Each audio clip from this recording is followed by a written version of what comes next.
My name is Nikki Farmer, and this is my final case study. This case study was with Nevaeh Armstrong. She's a second grader that reads at a fourth grade reading level.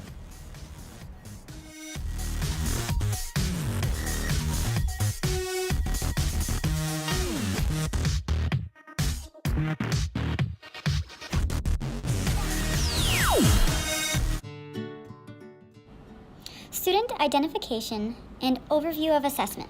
All right, so in student identification and overview, I've chosen 4 specific areas to talk about. First, the chronological age of Nevaeh is 8. Using the mathematical problem, I have decided that this is her age.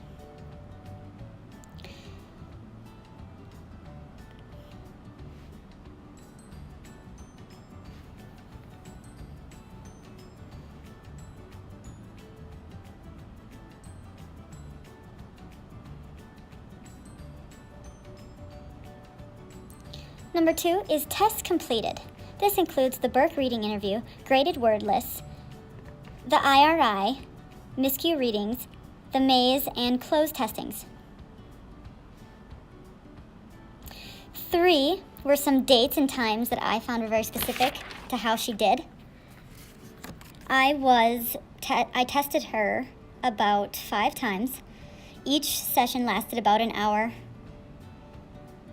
I observed her October 27th from 7 p.m. to 8:15 p.m., November 3rd, 6:30 to 7:45, November 17th, 7 p.m. to 8:30, November 20th, 6 p.m. to 7 p.m., and December 4th from 2 p.m. to 3 p.m.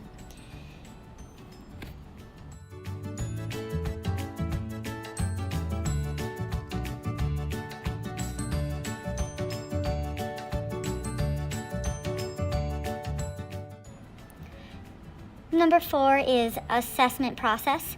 During this assessment process, I would arrive at the house in the evening time, knock on the door, enter the house, and then greet the student. I would then ask the student how they were and how they were feeling. This would help me determine how the student would do that day.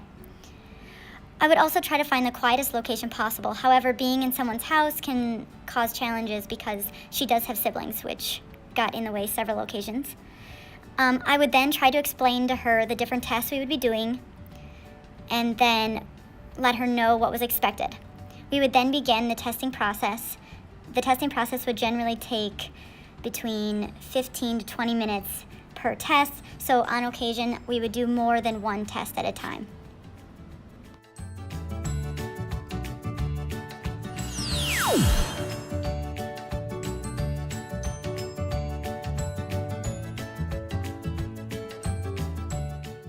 Student background.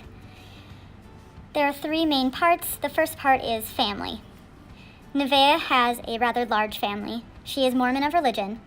She has a mother who is a stay-at-home mom. She has a father who owns his own business, and she has 3 sisters, Summer, Hannah, and Hazel. Summer is 4 years old, Hazel is 2.5, and Hannah is 12. Having a stay-at-home mom has been helpful for her because it helps her have a good home life. Her dad has his own business, so he has a tendency to stay late at the office 2 to 3 nights a week, he has told me. Her sisters are very positive and outgoing. However, Hazel is 2.5, so of course with every 2.5-year-old it becomes a difficult challenge. I find that Nevaeh is helpful and engages her sisters at all times. Hannah, who is 12, helps around the house and is almost like a second mom to all the kids, and I find that Hannah is the one that does the homework check with the kids and helps them with reading and reads to them.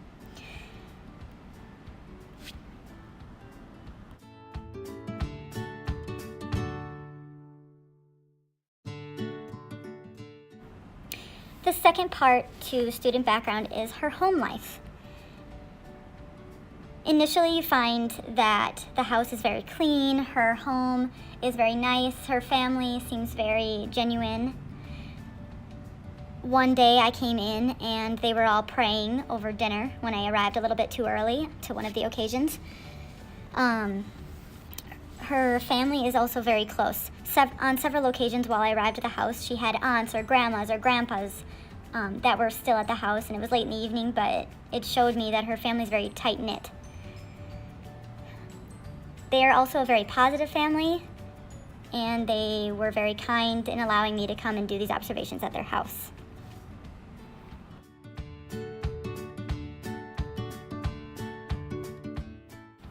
Number 3 is attitude. Attitude is a very important part to a student. This will determine how well they do and how they act. Nevaeh has an amazing attitude. She's very positive, cheerful, excited to learn. She also is encouraging of other students. She mentions a friend who is not as good at reading as she is, and finds ways to help her, whether it's grabbing a teacher or helping her sound out a word. She's also very outgoing. She feels that her reading is really good, and she knows that she can read at a 4th grade level, so she knows that she's doing better than she should. However, she wants to get better. Her attitude towards learning is amazing. She wants to go farther in her reading abilities and her mathematical abilities. Every time I arrive to the house, she's ready to go. Says, "Miss Nikki, I am so ready for this test. What are we doing today? Is it going to be harder than last time? Is it going to be more challenging?" And that's exciting to see from a student, especially one that's only in 2nd grade. So it's very exciting, who reads at a 4th grade level.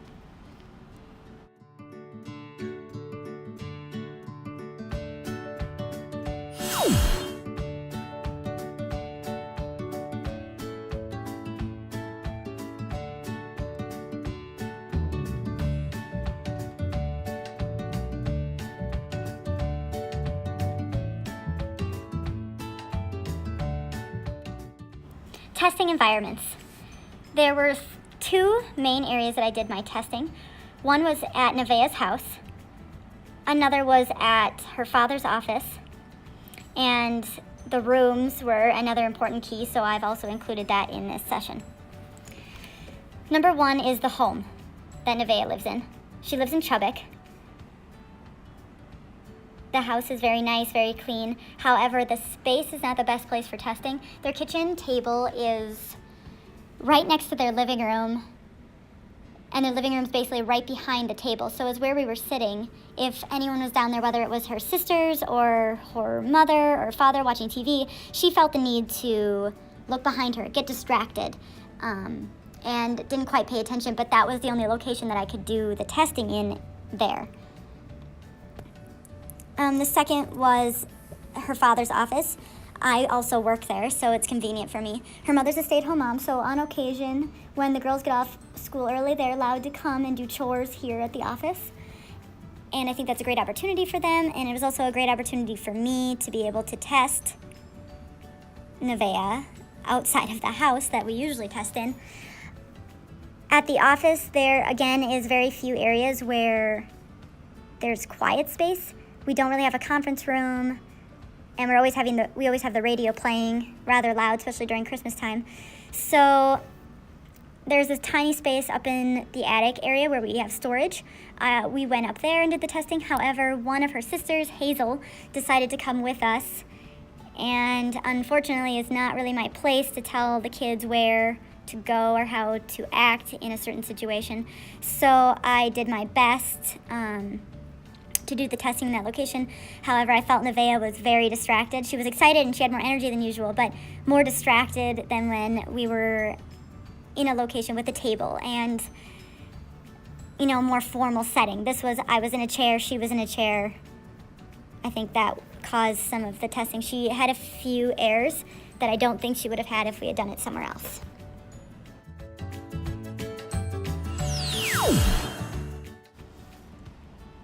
Test administered during my case study was the Burke reading interview, the informal reading inventory, reading miscue analysis, closed procedure, and maze techniques.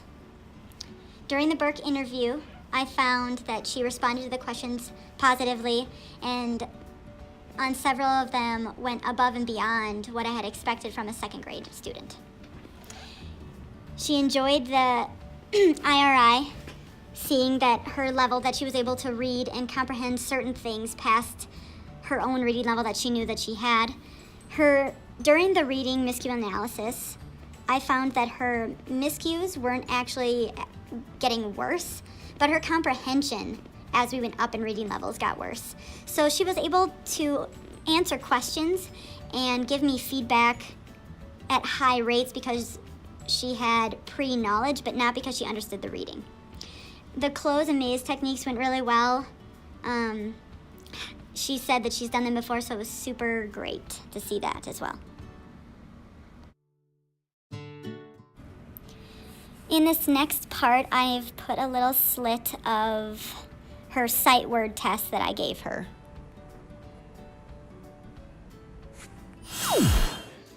All right.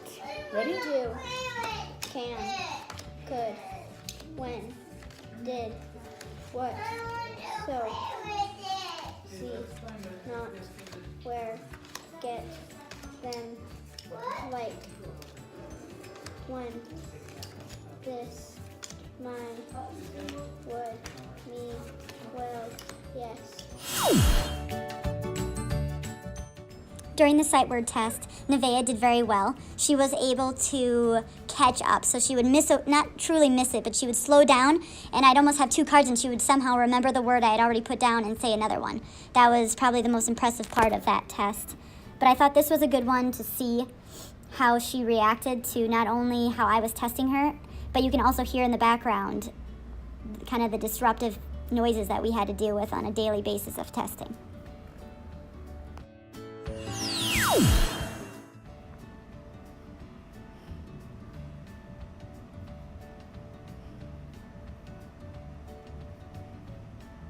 Observations during testing.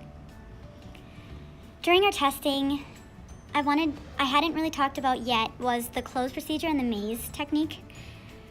During those 2 techniques, she first mentioned that she's done them before in her class, which I thought was a very good thing.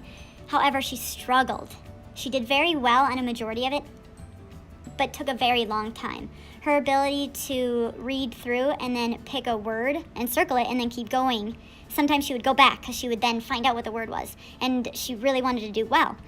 So without getting too frustrated, I'd tell her she could go back and change it, or she would sometimes ask me, is this right? Is this right? And I didn't want to tell her if it was right or wrong. I wanted her to know and figure that out. So she had lots of questions for me.